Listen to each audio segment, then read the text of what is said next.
E estamos de volta com o BBcast, o seu podcast de automobilismo e outros nerds. No episódio de hoje vamos falar sobre o preview do GP da Espanha. E aqui comigo eu tenho a Débora Santos Almeida. Olá, amigos, sejam bem-vindos a mais esse podcast. Venha acompanhar com a gente este preview. Mas antes, vamos lembrar dos nossos apoiadores, aqueles que financiam e auxiliam o Boletim do Paddock e o BBcast por meio do financiamento coletivo e contínuo lá do...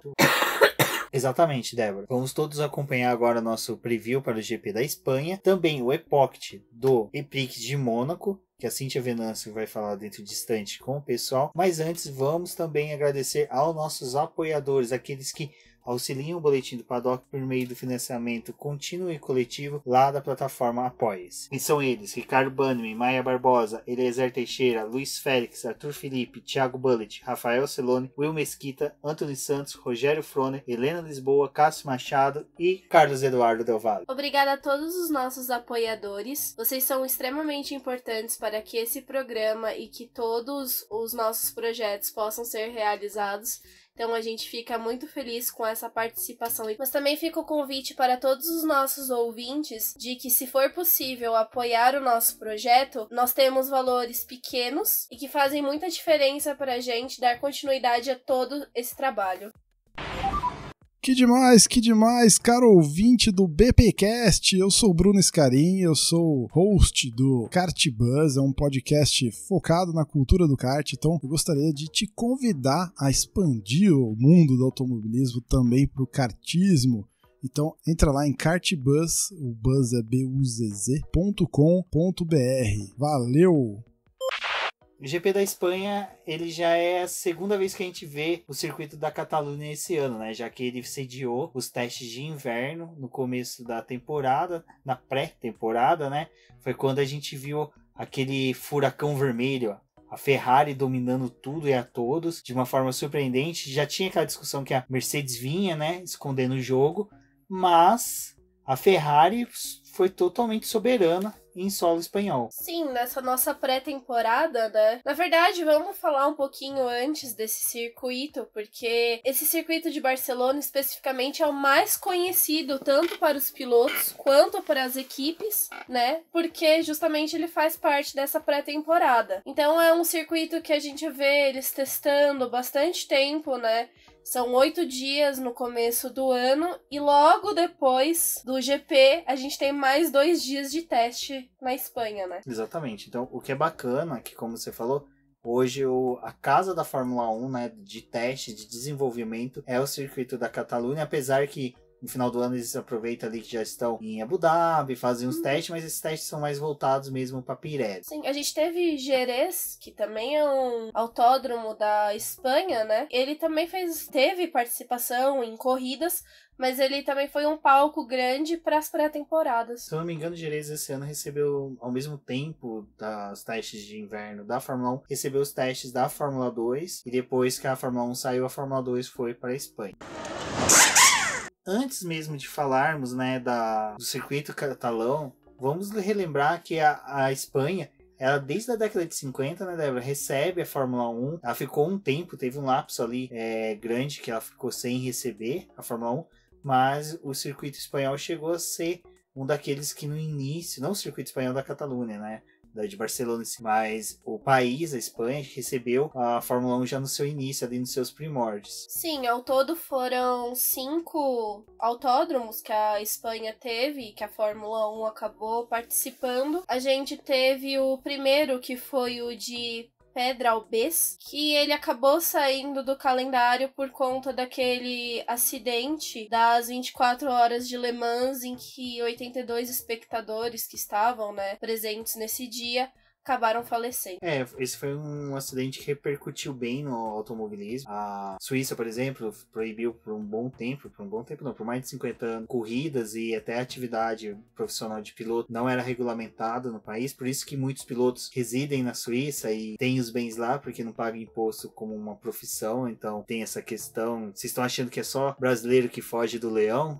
E da declaração de imposto de renda, piloto também foge. E a Mercedes, né, ela saiu da Fórmula 1 após esse acidente. Na temporada seguinte ela já não estava mais presente, né? E é engraçado que hoje a Mercedes domina, né, o circuito catalão. apesar de não dominar nos treinos, quando é o pra valer mesmo, pega pra capar.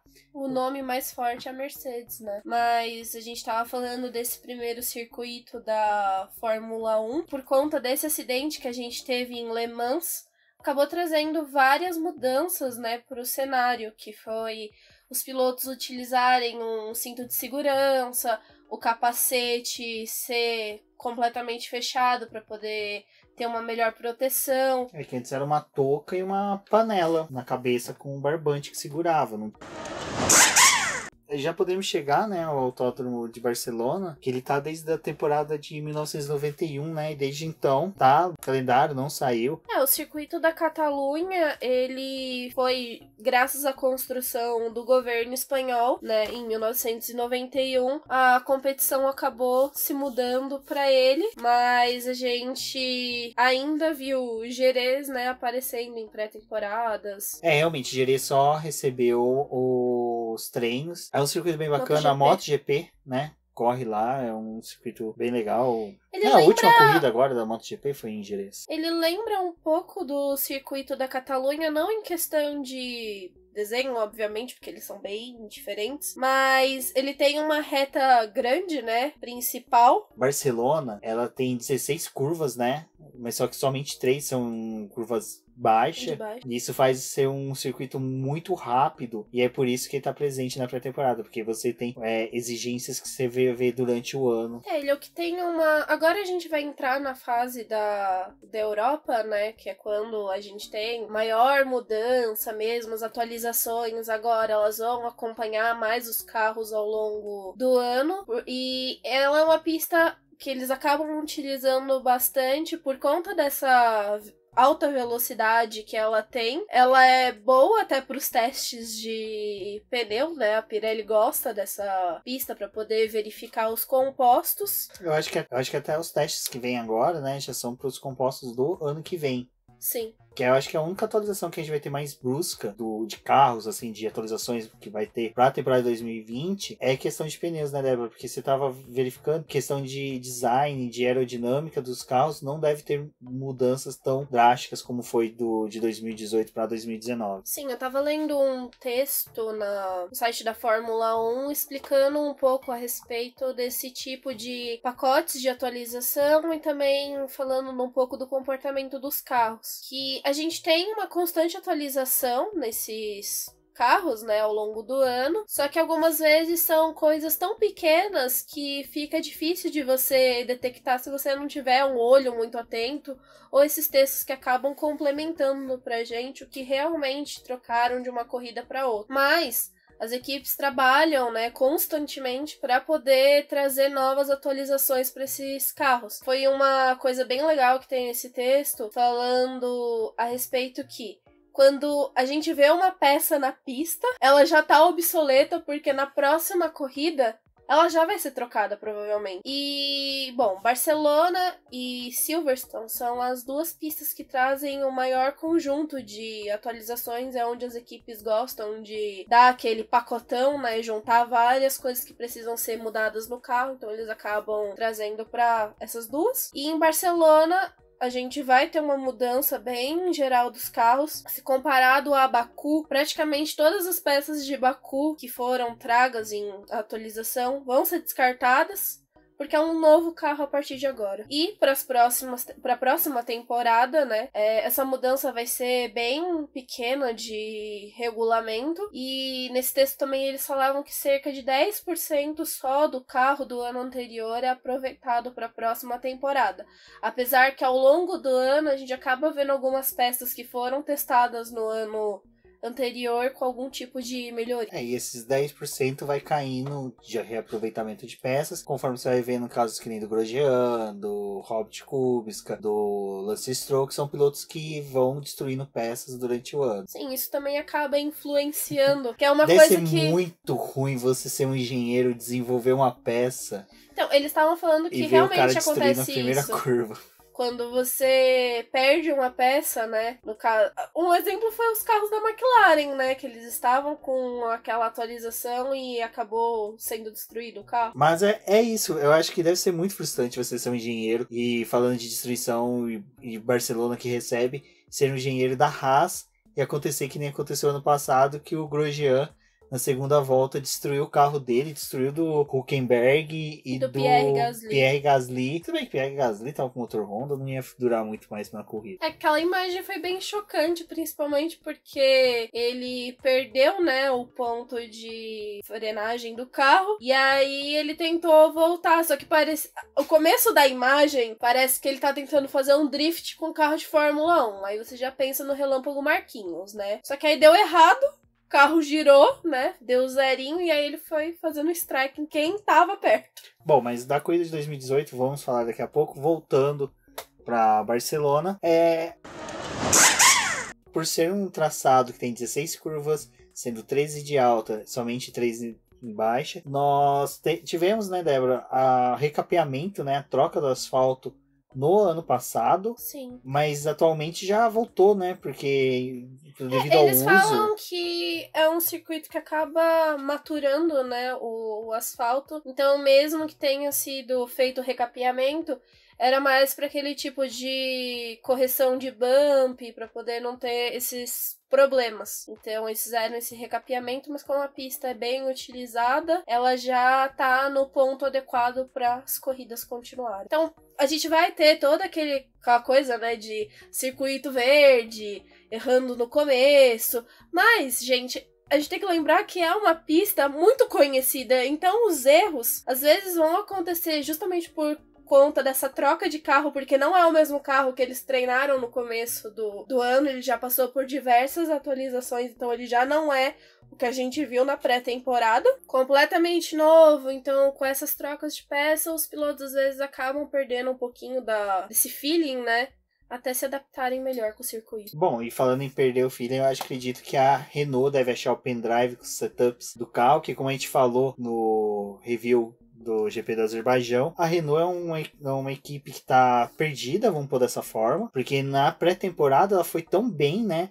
Assim, não tinha momentos tão expressivos como teve a Ferrari, mas só que a gente via ela numa constância muito maior de bons resultados, bons tempos, do que a própria Ferrari e a Mercedes, né? Ela era uma equipe constante ali na questão de voltas rápidas, simulação de corridas, e ela era aquela coisa, né? Era um carro mutável, com qualquer setup ele ficava bom. E a gente não viu isso nas últimas corridas. Nas últimas não, né? Desde a Austrália pra cá, a gente só tem visto a Renault ladeira abaixo. Não só, né? Toda essa questão dos problemas da Renault ter um carro com várias configurações e não conseguir acertar a mão. Na verdade, eu acho que era uma das equipes que a gente mais apostava, né? Com um bom desenvolvimento ao longo do ano e até por conta da dupla de pilotos que tem, a Renault bateu muito em cima disso, né? Que o Ricciardo era essencial para a equipe, para esse desenvolvimento.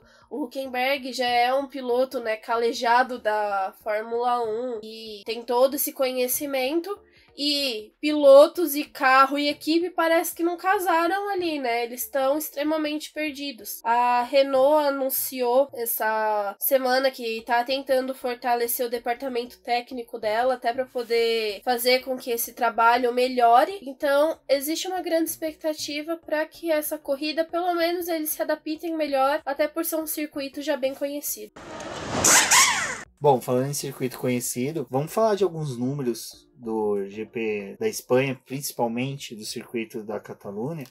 No questão de vitórias, nós temos aqui números assim, o Michael Schumacher lidera quase que todos os números questões de piloto. Vitórias, por exemplo, ele tem 6 vitórias, seguido empatado em segundo lugar com Mika Hakkinen e Lewis Hamilton, 3 cada um. E depois, com 2 vitórias, nós temos Nigel Mansell, Kimi Raikkonen e Fernando Alonso.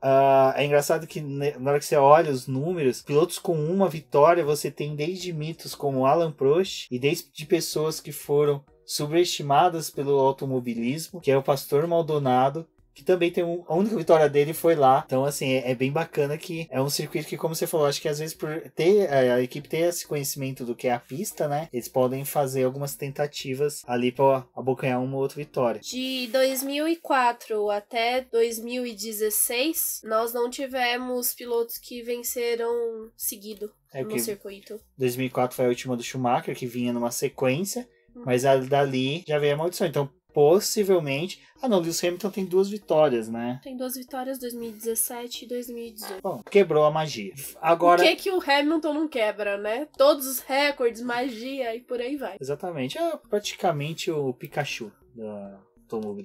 Não, isso daí, naquela roupa dele de Pikachu ficou sensacional. É meio Pikachu, meio Zonzerina. Bom, sim, mas só que era uma cobra. Ele tava um ser indefinido ali. Se alguém jogasse uma Pokébola nele ou um vaso sanitário, acho que o resultado seria o mesmo. Bom, de construtores nós temos 8 vitórias da Ferrari, 6 da Williams, 4 da McLaren, 4 da Mercedes. Olha, até que chega a ser bem equilibrado ali, ainda mais que ainda tem a Red Bull ali figurando com 3 vitórias, 3 pilotos diferentes, né? O Weber, o Vettel e o Max Verstappen, que obteve essa primeira vitória ali. De motores, aí liderança total da Renault, que a gente se lembra, ela tem um aproveitamento da Red Bull, Williams e da própria Renault também, acredito que tem uma vitória ali do Fernando Alonso, que provavelmente deve ter sido uma com a equipe Renault. A de 2006, sim. Isso, viu? Eu lembro. Eu tava lá. Tava não, tá dormindo. Bom, poles. Gente, eu tô falando isso, não se esqueçam. Vão anotando, utilizem para fazer a aposta do GP Predictor, que vai até 10 minutos antes do treino classificatório, né? Mas só que a gente recomenda o pessoal fazer... Acabou o segundo treino livre, pega ali mais ou menos, a mamata que eu vou ensinar pra vocês que eu não faço e sempre dá certo para as outras pessoas, que pegou o segundo treino livre, dá uma olhadinha ali nos resultados, é mais ou menos o que você pode ver na classificação, né, Débora? Que é aquilo que a gente sempre fala. É no mesmo horário. Mesmo horário, temperatura, condições de temperatura, ambiente, luminosidade e humor das pessoas é quase... o mesmo naquele horário. Porque é horário de almoço, né? Tá todo mundo já almoçado, tá todo mundo tranquilo. Pole position, Michael Schumacher 7, Lewis Hamilton 4, aí vem Mika Hakkinen, Kimi Raikkonen, Weber e Nico Rosberg com 2. Aí aqui é outra estatística que até o pastor Maldonado figura. Construtores temos Ferrari, Mercedes e Williams 7, 6, 5. Olha, vem praticamente diminuindo uma a uma, né? Até a McLaren que tem 4. Tempo bom que a gente conseguia pole position lá. E motores, Mercedes lidera com 10 poles, a Renault com 9 poles e a Ferrari com 7. A Honda tem uma pole lá. A Mercedes é a melhor aposta, né, por o circuito. Fica aí a questão em quem vocês vão apostar, até porque estamos tendo uma boa temporada do Bottas. Pole. Um ponto só de diferença também dos dois. E o Bottas deve vir, né, com aquela vontade de... manter-se à frente do companheiro de equipe e o Hamilton de tentar retomar essa liderança. No entanto, não podemos nos esquecer da Ferrari, até porque a equipe vai vir com o motor atualizado, né? Eles decidiram trocar a unidade para essa corrida. Um pouco arriscado, porque não está no tempo de termos uma troca de motor, então provavelmente esse motor vai ser reutilizado em pistas, circuitos de rua em que o carro não é tão exigido, mas essa troca agora pode trazer maior potência para o carro, até porque a Ferrari está naquele momento que ela precisa se recuperar no campeonato, né? Eles já perderam 4 corridas para Mercedes, apesar de nesse período eles terem tido alguns problemas com relação à própria equipe e ao carro, então fica a expectativa para que eles tragam esse carro com essa nova atualização, além do chassis, enfim, e que se tornem mais competitivos. Mas é a questão que a gente estava conversando a respeito das atualizações. Enquanto eles vão trazer atualizações para poder corrigir algumas coisas do carro, tem aquelas equipes, né, que podem estar ganhando a mais por conta disso. Não vão ter que corrigir algum tipo de erro. Melhoria, né? Exato. E, além disso, a Ferrari tá lidando com o problema do aquecimento dos pneus. Dessa vez a gente vai utilizar os compostos mais duros da gama da Pirelli, que é o C1, C2, C3, repetindo a configuração do Bahrein. E já é conhecido, né, dessa pista que o pneu dianteiro esquerdo é o que é mais desgastado. A Ferrari, ela tava tendo problema com o C4, mas ainda assim o C3 ele vai ser o mais macio nessa corrida e pode trazer alguns problemas para ele. Uma coisa que a gente tava conversando também é que o circuito do Bahrein ele é muito próximo, né, em questão de downforce, entre outras coisas, com o de Barcelona, e é por isso que a Pirelli decidiu repetir o setup para essa corrida. Sim, e também um pouco do que a gente viu na temporada passada, por conta do desgaste, né, que essa pista acaba trazendo. Mesmo com o recapeamento, acredita-se que ela não vai ficar muito distante do que a gente viu na temporada anterior. Então, como uma forma de segurança, foi melhor manter esse tipo de configuração. Bom, e daquela escolha, né, que a Pirelli divulga dos pilotos terem escolhido, feito escolhas, né, dos compostos que vai utilizar, a gente não vê muita, assim, tá bem equilibrado, vamos pôr dessa forma, né?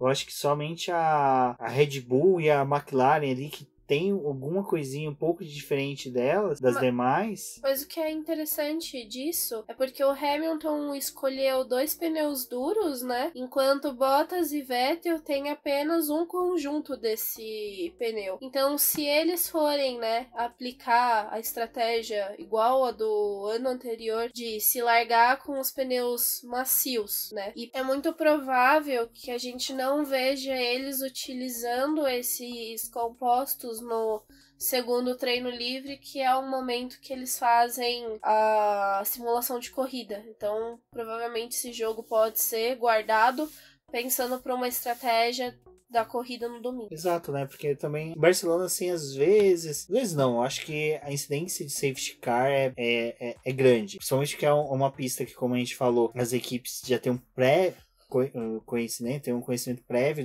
do comportamento do carro, ou então o piloto ali dá uma arriscada a mais, tenta algo mais durante a corrida e acaba acontecendo acidentes que tem entrada do safety car. A relação de compostos e escolhas dos pilotos, para quem quiser ver, tem a imagem que a Pirelli cede, tá no post, a mesma também imagem com os pneus das próximas corridas escolhidos, que a Pirelli já divulgou que já vai até o GP da Áustria. Dar uma passada rápida no GP de 2018, que, como a gente falou, é sempre bom uma retrospectiva aí para quem for fazer a aposta do GP Predict. No post também nós temos o link da liga do Boletim do Paddock no F1 Fantasy e também no GP Predictor, aonde tem a premiação, e no post também tem a relação da premiação. Bom, o GP da Espanha do ano passado, ele não reservou pra gente grandes emoções, a não ser o que a gente estava comentando do acidente do Grosjean. Foi, acho que, o que trouxe a maior movimentação. Até ali naquele começo de prova parecia que ia ser uma corrida agitada, porque quando a gente tem um acidente, né, nesse início, às vezes acaba elevando a expectativa. No entanto, o Hamilton cravou a pole, né, e acabou largando na frente, se manteve na dianteira, e o que aconteceu foi a mudança, né, atrás dele. Por quê? Com o acidente teve a entrada do safety car, né? E o safety car acabou atrapalhando ali a estratégia tão mirabolante que a Ferrari tinha criado, que forçou ali ela fazer um pit stop meio atrapalhado. Eles pararam com o Vettel, a gente teve a entrada desse safety car, né? Mas ele acabou mexendo, na verdade, com a Ferrari depois da 10ª volta. Eles anteciparam a volta do Vettel, e com isso a Mercedes acabou respondendo com o Bottas na tentativa, né, de colocar o Bottas à frente do Vettel, e essa estratégia acabou não dando certo. Mas era impossível, né, eles terminarem a corrida com os pneus bons. Então a Ferrari acabou estragando ali, né, completamente a corrida do Vettel. O que levou o Max Verstappen ao pódio, né? Porque o Vettel não conseguiu segurar nenhum dos pilotos que vinham chegando a ele, né? Ele começou a perder bastante o rendimento. Tiveram que parar com ele de novo na volta 42, enquanto o Hamilton na liderança, por ter atrasado um pouco mais a parada dele, só precisou fazer um pit stop. E como o Vettel começou a ter esse desgaste de pneu excessivo, pararam com ele e ele perdeu a posição para o Bottas. Apesar dele ter retornado atrás do Verstappen, estar próximo, os carros, né, da temporada anterior acabavam causando aquele problema de aproximação e a realização da ultrapassagem. Então foi difícil dele chegar no Verstappen e até mesmo travar uma disputa direta com o Verstappen, isso acabou não ocorrendo. E ele teve que se contentar com um 4º lugar, né? Uma corrida que era para ele ter terminado no pódio. Espero que todos os ouvintes acompanhem e assistam com a gente o GP. Como dito, é um GP bem parecido até com o Azerbaijão, né? Ele pode ser tão emocionante, como ele pode ser um GP mais paradão, muito mais de estratégia. Né? Muito mais de estratégias de parada, de trocas de pneu, do que realmente um movimento tão movimentado por questões de ultrapassagem. Se ele não for movimentado, a gente vai ter um bom parâmetro das equipes, né? Onde cada uma se encontra atualmente no campeonato. Exato, né? Até porque a gente já falou aqui várias e várias vezes, mas vale reforçar que é o circuito mais utilizado. Então é o que a gente pode colher mais informações agora. Ele que vai ditar, digamos assim, o resto da temporada. Exatamente. Bom, acho que de equipes também, que a gente falou de atualizações, uma que aparenta que vai trazer boas atualizações é a Haas, porque ela parece que vai trazer o upgrade para quase que todo o carro, né, Débora? Foi o que a gente já estava tratando nesse tipo de atualização. A Haas, além, né, de estar utilizando o motor da Ferrari, eu acho que é a equipe que realmente está precisando trazer toda uma mudança, né? Acho que foi a equipe que a gente também, perto da Renault, a que mais se esperava ter um bom desenvolvimento. E não só ela, como a Racing Point, né, também vai trazer uma boa atualização para esse carro. E uma equipe que é bom o pessoal ficar de olho é a McLaren. Que a McLaren ela tá tendo um crescimento assim gradativo e você consegue observar, você consegue ver. É lógico que a gente tem muito mais problemas que no começo da temporada foi em decorrência das batidas, abandono. Carlos Sainz abandonou, salvo engano, 2 corridas. O Lando Norris sofreu um acidente. Mas os carros estão confiáveis. Eu acho que agora está no momento em que eles podem buscar... Até porque terminaram a prova anterior os dois na zona de pontuação, né? Disputando posições entre eles, o que é interessante. Então, eu acho que é uma... Não só disputando posições entre eles, mas foram os rivais diretos da própria Racing Point, né? Exatamente. A Racing Point também é uma que promete aí trazer uns upgrades. Parece que caiu o dinheirinho lá do Papai Stroll, então eles vão conseguir trazer os upgrades. Bom, é isso. Muito obrigado a todos os ouvintes que chegaram até aqui ouvindo a gente. Um forte abraço a todos. Um novo agradecimento aos nossos apoiadores, aqueles que estão contribuindo ao Boletim do Paddock. Quem puder conhecer, é só entrar no post, tem o banner. Na barra de menus também tem o link para o Apoie-se. No site também tem o banner. O grupo lá do WhatsApp dos apoiadores é um grupo bem bacana. Tem um pessoal lá todo esse pessoal que eu falei aqui dos apoiadores, a maioria se encontra lá. Tem os colunistas, então a todo momento a gente está debatendo alguma coisa ali sobre automobilismo, música, política, cinema, cultura pop, porque... Afinal, né, o Boletim, ele é um site nerd. Revestido de automobilismo. Bom, então é isso, pessoal. Um forte abraço a todos. Não esqueçam de conversar com a gente nas redes sociais. Acompanhem todo esse final de semana conosco. Junto ao nosso site, sempre vai ter as atualizações de treinos livres, classificação e corrida. E ao longo da semana vamos trazendo mais algumas informações para vocês. Conversem com a gente pelo Twitter, tanto no nosso perfil Diz no Boletim que, como pela hashtag Fórmula 1 no BP. Não deixem de apoiar o nosso programa e o nosso projeto. E até a próxima!